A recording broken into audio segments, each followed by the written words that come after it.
I want to talk about the power of animals. I have a floofy kitty. She is my absolute love. But sometimes I think that she was sent here to heal me and to work with my energy field. I got her for Mother's Day during COVID, and she has been nothing but a blessing and a joy to me in my life. Last night, she woke me up out of a horrible dream. Now, I'm not really sure exactly why I was having this dream. I have ideas. But it was that I was at this thing. It was like this meeting-ish kind of thing, and there was like a banquet, and there was a woman who took her long fingernail and she dipped it into the butter and was spreading butter onto her bread with her fingernail. And I went to go and get a knife and offer her a knife. And I was just being nice to her. I was trying to be very nice. Like those of you who follow me recognize it. Like that's just my personality. I was trying to be very kind.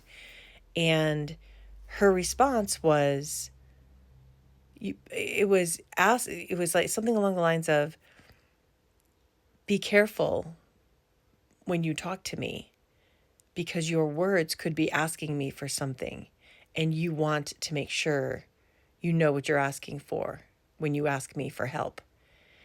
And I said, "Oh, no, no, no. I'm just trying to offer you a knife. No, it's okay. I was just," but then there was a part of me, I was wanting to offer the knife because I was kind of insulted that she had dipped her finger in the butter.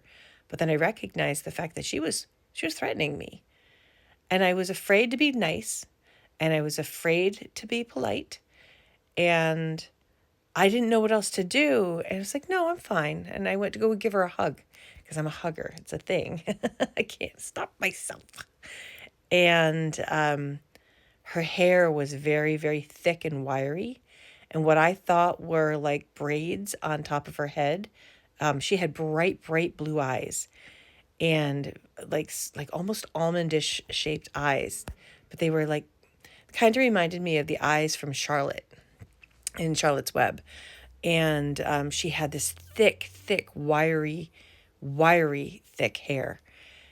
And what I realized is the big braids that I thought were on top of her hair weren't braids, they were horns. And my heart sank. And I felt like I was going to pass out. Like it was that kind of a stomach drop, scary kind of moment. And the next thing I know, Floof jumps on me.